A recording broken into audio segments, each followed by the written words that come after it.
Hello दोस्तों, Pankaj study zone में जुड़ने के लिए आप लोग को बहुत बहुत स्वागत। आज आप लोग के बीच 10th क्लास सब्जेक्ट मैथ का VVI सब्जेक्टिव क्वेश्चन 2 नंबर वाला लेकर आया हूं, जो कि मोस्ट इम्पोर्टेंट क्वेश्चन है। सब्जेक्टिव क्वेश्चन पूछने का तरीका जो होगा उस अनुसार से उस पैटर्न पर आप लोग का यह गेस क्वेश्चन है, मोस्ट इम्पोर्टेंट है, जो आप लोग को 2024 के एग्जाम के दृष्टिकोण से बहुत बढ़िया रहेगा। इसलिए आप लोगों को बीच में लेकर आए हैं VVI प्रश्न, जो 2 नंबर वाला क्वेश्चन है। चलिए, इसको पहले नंबर हल कैसे किया जाता है, इसको क्वेश्चन को बनाने का तरीका क्या है, किस तरह से बनाना चाहिए कि हमें 2 अंक पूर्ण रूप से प्राप्त हो जाए प्रत्येक क्वेश्चन पे। 30 क्वेश्चन रहता है। 30 क्वेश्चन में आपको जो कि 2 नंबर वाला 15 क्वेश्चन बनाने का रहता है। 15 क्वेश्चन आप अटेम्प्ट करना है हर हालत में, कहीं से भी कीजिए, कोई दिक्कत नहीं है। अगर आपको अटेम्प्ट करना है तो 2 नंबर वाला क्वेश्चन आप लोग को VVI प्रश्न को मैं आज लेकर आया हूं, जो कि परीक्षा के दृष्टिकोण से बहुत इंपॉर्टेंट होगा। चलिए, सबसे पहला नंबर क्वेश्चन कहता है कि यदि tan थीटा बराबर cot फाई हो तो सिद्ध कीजिए कि थीटा प्लस फाई बराबर 90 डिग्री हो। देखिए, इस तरह का अगर प्रश्न आवे तो बहुत आसानी तरीका से आप लोग बना दीजिएगा। कैसे, देखिएगा। सबसे पहला नंबर बनाने का तरीका क्या है इसका, सबसे पहला नंबर फार्मूला आप लोग जानिए कि क्या होता है। फार्मूला में आप लोग सबसे पहला नंबर फार्मूला आप लोग एक इस तरह का प्रश्न को बनाने के लिए आपको फार्मूला याद होना चाहिए। क्या याद होना चाहिए कि tan 90 माइनस थीटा बराबर क्या होता है, तो कॉट थीटा। क्या कॉट 90 माइनस थीटा बराबर tan थीटा नहीं होगा? जी बिल्कुल, tan थीटा हो जाएगा। अब एक बात बताइए, इसमें बोला क्या कि यदि tan थीटा बराबर cot फाई हो तो सिद्ध कीजिए कि थीटा प्लस फाई बराबर 90 डिग्री हो। तो चलिए, सबसे पहला नंबर इसको बनाने का तरीका क्या है। सबसे पहला नंबर जो हमारा दिया हुआ, इसको सबसे पहले नंबर रफ मिटा देते हैं इसको।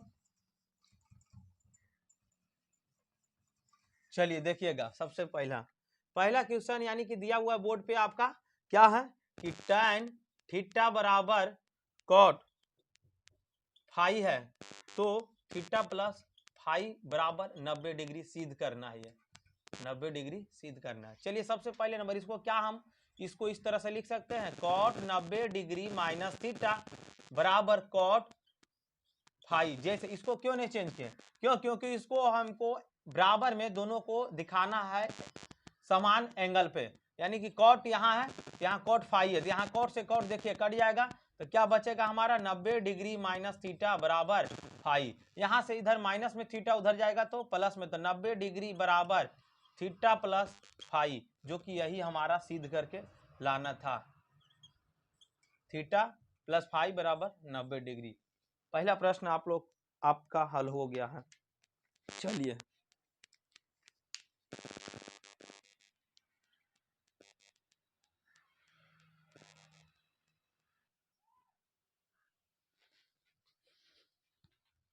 चलिए, आप बढ़ते हैं दूसरा प्रश्न की ओर। दूसरा प्रश्न क्या बोलता है, सुनिएगा। कहा यदि अल्फा और बीटा बहुपद f(x) बराबर x² माइनस 2x माइनस 8 के शून्यक हो तो alpha plus beta minus alpha into beta का मान ज्ञात कीजिए। देखिए, इस तरह का प्रश्न बहुपद का है। बहुपद में सबसे पहले नंबर आप लोग को जानना होगा, बहुपद में फार्मूला देखिए, बहुपद का फार्मूला पूरा होता है x² minus alpha plus beta. बहुपद यानी 2 शून्यक जब दिया हुआ रहता है तब हम कैसे ज्ञात करते हैं, तो ये वाला फार्मूला लगाते हैं बहुपद का, x² minus alpha plus beta into में x plus alpha into beta. ये हमारा क्या है, बहुपद ज्ञात करने का फार्मूला, जो 2 शून्यक दिया हुआ है। अब इसमें देखिए अल्फा और plus beta, alpha plus beta बराबर ज्ञात करने का तरीका क्या, अल्फा प्लस बीटा बराबर फार्मूला क्या होता है, माइनस बी बटा ए होता है। यानी अल्फा इंटू बीटा इसमें भिन्न है, तो अल्फा इंटू बीटा बराबर क्या होता है, तो अल्फा इंटू बीटा बराबर होता है सी बटा ए होता है। तो सबसे पहला नंबर इसको बनाने का तरीका क्या करना है, आपका समीकरण दिया हुआ यानी कि बहुपद दिया हुआ, सॉरी एफ एक्स बराबर क्या दिया हुआ है, एफ एक्स बराबर क्या दिया हुआ, लिख लीजिए x square minus 2x minus 8, यही ना, इतना बराबर शून्य मान लीजिए। यहाँ से देखिए सबसे पहले नंबर आप क्या ज्ञात करिएगा, alpha plus beta, alpha into beta, यानी कि ज्ञात करने के लिए हमको क्या बोला गया है, प्रश्न में कहा कि alpha plus beta minus alpha into beta ज्ञात करना है। तो एक बात बताइए, अल्फा प्लस बीटा ज्ञात करने के लिए बी बटा ए चाहिए कि नहीं चाहिए, फिर अल्फा इंटू बीटा ज्ञात करने के लिए सी बटा ए चाहिए कि नहीं चाहिए। तो क्या हम इस क्वेश्चन के माध्यम से ए का मान हम निकाल लेंगे, एक होगा जो एक्स स्क्वायर का गुणांक होगा, बी हमारा क्या होगा जो एक्स का गुणांक होगा, तो बी हमारा कितना हो जाएगा -2 हो जाएगा, सी बराबर क्या होगा तो -8 होगा। जब ये मालूम, बी मालूम, सी मालूम, तो अल्फा प्लस बीटा भी मालूम, अल्फा इंटू बीटा भी मालूम, दोनों का मान अलग अलग ज्ञात कर लेंगे और इसमें मान रख देना इसमें, यानी अल्फा प्लस बीटा बराबर क्या हो जाएगा तो माइनस बी बटा ए, माइनस तो आपका फॉर्मूले में होता है, देखिए माइनस बी बटा ए होता है, माइनस तो आपका फॉर्मूले में होता है, तो माइनस दोनों ही जाएगा इक्वेशन से उठ के, यानी माइनस माइनस क्या हो जाएगा टकरा जाएगा, दोनों प्लस हो जाएगा, बटा में 1 हो जाएगा, यानी कि इसको 2 लिखिएगा। फिर अगला अल्फा इंटू बीटा बराबर क्या होगा तो सी बटा ए होता है, तो सी हमारा कितना -8 है, प्लस में होता है सी बटा ए, तो माइनस का जैसे वैसे ही रह जाएगा, ए हमारा 1 है, 1 हो जाएगा -8, यानी अल्फा प्लस बीटा भी मालूम हो गया और अल्फा इंटू बीटा भी मालूम हो गया -8, ये दोनों मान क्या करेंगे इसमें ला के रख देंगे प्रश्न में, प्रश्न जो पूछा उसके अनुसार से हल कर देना। अल्फा प्लस बीटा बराबर क्या है 2 है, 2 रख दीजिए, माइनस अल्फा इंटू बीटा, तो अल्फा इंटू बीटा बोला जाए तो अल्फा इंटू बीटा कितना निकाले -8, यहाँ पर ही -8 रखिए, देखिए दोनों माइनस माइनस दोनों इंटू में दोनों प्लस हो जाएगा, तो 2 + 8 हो जाएगा बराबर, दोनों जोड़ेंगे तो कितना होगा हमारा 10 होगा। इसका प्रश्न, इस प्रश्न दूसरा प्रश्न का हल का आंसर कितना हो जाएगा 10 हो जाएगा, जो कि आपका सही है। चलिए नेक्स्ट क्वेश्चन की ओर बढ़ेंगे।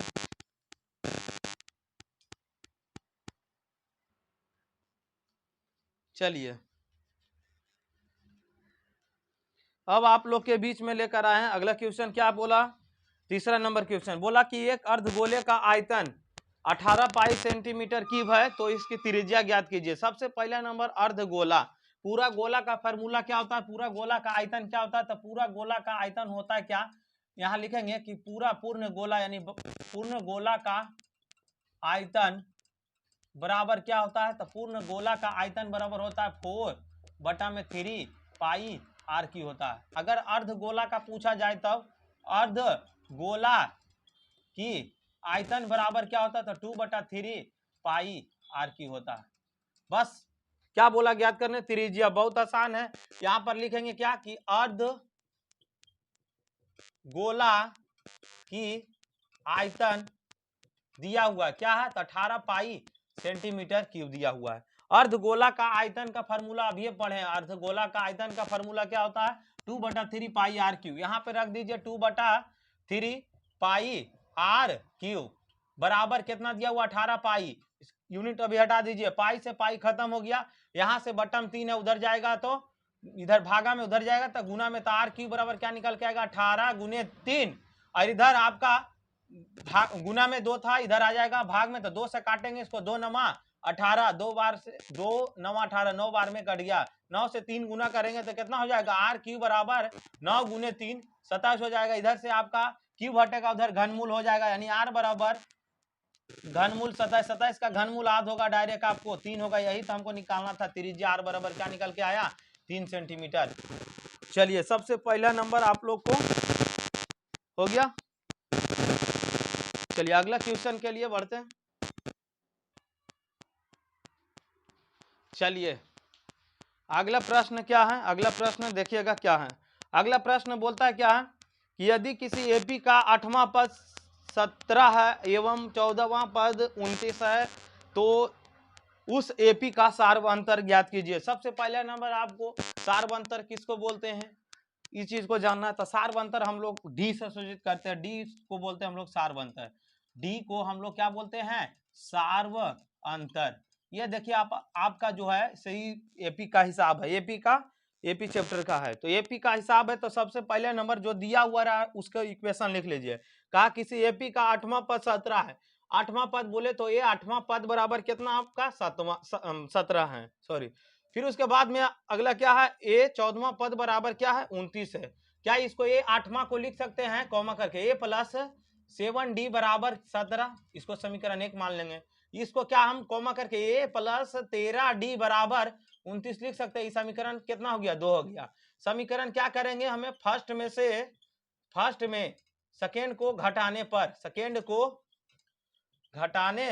पर समीकरण फर्स्ट में सेकेंड को जब घटाएंगे बहुत तो ये a कट जाएगा, यानी a प्लस 17d बराबर क्या हो जाएगा, 17a प्लस 13d बराबर क्या है 29। क्या करना है, घटाना, तो माइनस प्लस वाला माइनस, प्लस वाला माइनस, प्लस वाला माइनस, ये दोनों कट जाएगा। 17 में से 13 घट जाएगा तो कितना बचेगा, 4d बचेगा बराबर 17 में से 29 जाएगा, 17 में से 29 जाएगा तो कितना बचेगा, 17 में 17 छो 13, यानी कि 7 4 11, गलत, फिर से इसको देखिए 17 में, यानी कि 17 में से 13 आप घटाएगा तो कितना बचेगा 6, प्लस में 6d बचेगा, कितना बचेगा प्लस में 6d ना, यहाँ 13, यहाँ अच्छा यहाँ 7 है ना, यहाँ 7 होगा।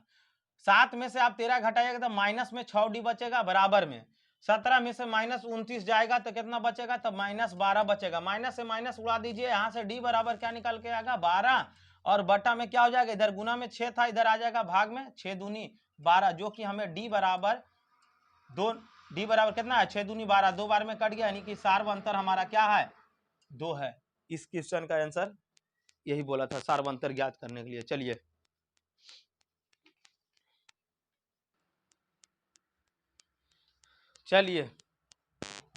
आ जाइए, अगला प्रश्न बोला क्या कि अगला प्रश्न बोला कि 5वां क्वेश्चन नंबर बोला कि एक वृत्त जिसकी त्रिज्या 21 सेंटीमीटर है तो उसमें चाप की लंबाई क्या होगी जो वृत्त के केंद्र पर 60 डिग्री का कोण बनाता है। पहले नंबर आप बताइए, चाप की लंबाई ज्ञात करने के लिए फॉर्मूला क्या होता है, तो चाप की लंबाई ज्ञात करने के लिए फॉर्मूला क्या होता है, तो यहाँ लिख देते हैं, चाप की लंबाई बराबर फॉर्मूला होता है क्या, तो थीटा बटा में 360 गुने में 2 पाई आर, या नहीं तो फिर ऐसे बोल सकते हैं थीटा बटा में 360 गुने में पाई आर बोल सकते हैं, सॉरी 180। यहाँ अगर 2 पाई आर बोलेंगे तो यहाँ 360 बोलेंगे, क्योंकि 2 से 2 कट जाएगा तो 180 बचेगा, तो ये बोल सकते हैं, ये सही है। तो हमको क्या ज्ञात करना है, ज्यादा आगे मत बढ़ के इसमें अति करना है, सोजा क्या कहा, सीधा मैंने क्या कहा कि चाप की लंबाई ज्ञात कीजिए। चाप की लंबाई बराबर फार्मूला क्या होता है, चाप की लंबाई बराबर फार्मूला होता है थीटा बटा 360 गुने 2 पाई आर, या नहीं तो फिर थीटा बटा 180 गुने पाई आर। तो चलिए सबसे पहले नंबर क्या क्या दिया हुआ है, तो इसके लिए ज्ञात करने के लिए आपको चाहिए त्रिज्या चाहिए कि नहीं, फिर थीटा चाहिए, एंगल कौन चाहिए, सब चीज दिया हुआ। आर बराबर क्या दिया हुआ है, आर बराबर आपका दिया हुआ है क्या 21 सेंटीमीटर, आर मालूम हो गया। थीटा कितना दिया हुआ है 60 डिग्री दिया हुआ है, क्या निकालना है, तो चाप की लंबाई ज्ञात करना है। तो चाप की लंबाई बराबर फॉर्मूला लगाएंगे क्या, थीटा बटा में 360 गुने 2 पाई आर। सबसे पहला नंबर थीटा का मान कितना रखेंगे, तो यहाँ पे 60 रख देंगे। देखिए दोनों में से कोई एक लगाएं तो ऊपर वाला फार्मूला लगाएं, ऊपर वाला फार्मूला लगाएं तो लिख दिए, कोई दिक्कत, दोनों में से आप कोई एक भी लगा सकते हैं, इसमें कोई दिक्कत नहीं है, दोनों फार्मूला सेम है, दोनों फार्मूला क्या है सेम है, दोनों फार्मूला सेम है। उसके बाद में देखिए 60 बटा में कितना है 360 डिग्री गुने में 2 गुने पाई का मान कितना रखना 22 बटा 7, त्रिज्या का मान कितना निकला हुआ, देखिए यहाँ पे 21 सेंटीमीटर दिया हुआ है, 21 सेंटीमीटर। यहाँ से काटिएगा, एक जीरो से एक जीरो खत्म हो गया, 6 6 36 हो जाएगा। इसको काटिएगा, 2 से काटिएगा 3 बार में कटेगा, इसको 3 से काटिएगा 7 बार में, 7 से फिर काटिएगा 7 से 7 खत्म हो जाएगा, कितना बचा 22 सेंटीमीटर, क्योंकि लंबाई निकाल रहे हैं ना, क्षेत्रफल थोड़ी निकाल रहे हैं कि मीटर स्क्वायर बोलना सेंटीमीटर स्क्वायर, लंबाई निकालना, लंबाई को सेंटीमीटर या मीटर में मापिएगा। तो चलिए आपका कैमा नंबर क्वेश्चन था, 5वां नंबर, 5वां नंबर का हो गया आपका।